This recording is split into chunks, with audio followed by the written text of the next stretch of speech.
waa 11 qodob oo lamaane muhiim u ah noloshiina inta la jiifan ka hor amba xilliga sariirta ka hor.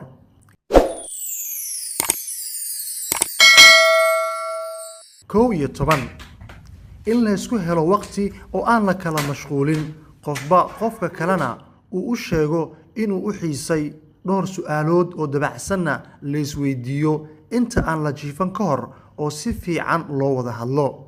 10 in aan wax shaqo ah lagu mashquulin xilliga jiifka oo shaqadu ay ku ekaato xarumaha shaqada si loo helo sheeko romantic ah iyo isku soo dhawaasho dareen leh oo lamaanaha labada dhinacba ka imaanaysa. Lambar 9 waa in qof ka mid ah labada qof uusan iska qaadan go'aan ah inuu seexdo qofka kale oo soo jeeda xilligii la jiifan jiray ka hor. waa in sariirta la wada tagaa waliba ayada oo la isku muujinayo farxad iyo xiise gaar ah lamaanayaasha dhexdooda. In la wada cadaysto oo labada qofba ay carfiyaan afkooda taasi oo looga fogaanayo isdhibsi dhanka neefta ah maadaama aad la isugu soo dhawaanayo mararka qaarna ay suuragal tahay lamaanuhu qaar inay isbarkadaan amba ay wada hogsadaan.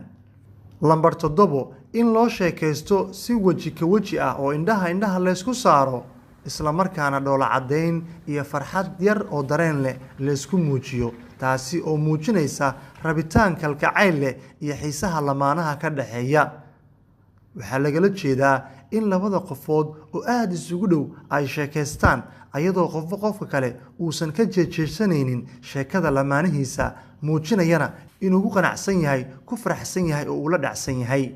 Lambar 6 in aan muran iyo dood lala imaanin qolka jiifka si kasta oo la isugu soo dhacay dibadda intii lagu maqnaa amba xurguf kale lamaanuhu ay dhex tiilay taasi oo burburin karta farxadda raaxada jiifka habeenkaasi oo la ogaado wax walba inay ka muhiimsan tahay in si caafimaad leh farxad iyo jacayl ay ku dheehan tahay loo seexdo. suuragal biri in laga heshiiyo khilaaf kasta oo dhacay laakiin haddii habeenka muran in ragaadiyo waxaa suuragal ah in la sii kala fogaado waana dareenka ugu dhow ee dhantaala jacaylka lamaanayaasha iscalmaday.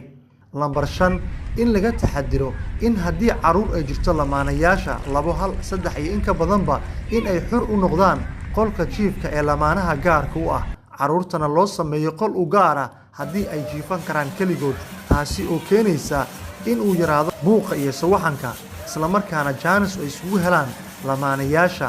waxaana mar walba waalidiintu ay jecel yihiin iyaga iyo caruurta inay isku soo xiisaan inkastoo la diidayo in waalidku hurdada ay ka qasanto amba mararka qaar howlo badan oo la qaban lahaa caruurtu ay soo dhex gasho.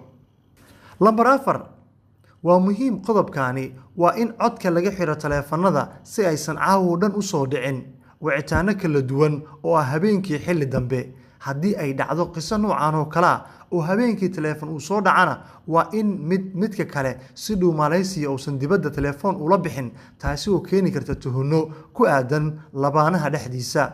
waxaa loo baahan yahay in si kooban loola hadlo qofka soo wactamay oo loo sheego in la jiifo isla markaana taleefanka la damiyo haddii ay dhacdo in la iloobay marka hore codka in laga xiro.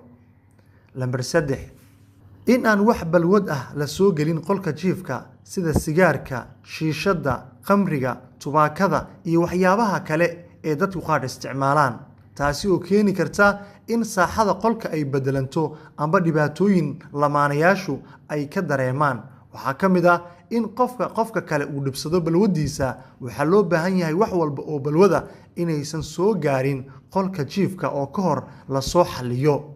qodobkani oo daba socda in la soo diyaariyo maadaama balwada qaar afka ay ka soo urto mana wanaagsana wax balwada in qolka la keeno. lamaanayaasha qaar qolalkooda waxaad arkaysaa hashtriig sigaar meelaha daadsan roogyo guban amba haddii shumac uu jiro oo dhibaato ay soo gaartay dahmankii iyo gogashii oo sigaar ka soo uraya iyo waxyaabo kale oo lamaanayaasha qaarkood aysan jeclaysanin. Lambar 2 waa inaad ka fogaataa catarada iyo barfuunaadka aadka u cartamaya ee mararka qaar keeni kara dhibsi lamaanaha dhexdooda ah laakiin mar walba caraf waa loo baahan yahay. sidaa daraadeed waa inaad isticmaashaa uduga loogu talagalay jiifka gaar ahaan kuwa dabacsan ee loogu talagalay riixaanteeda inay yihiin kuwa aan aad u udug badnayn balse qofku uu jiifan karo iyagoo soo carfaya. Soomaalidu aad ay ugu wanaagsan yihiin dhankaasi oo unsiga, jaawiga cuudka iyo waxyaabo kale oo caraf badan ayay adeegsadaan mararka qaar kuwooda reer magaalka ahna barafuunaad iyo cataro jiifka loogu talagalay. Lambar 1 waa muhiim samaynta arrintaani lamaane waana midba midkiina kale sheeko uu jeclaysan doono. Ha iloobin habta iyo shumiska dareenka leh xitaa haddii aadan ciyaar kulul diyaar u ahayn.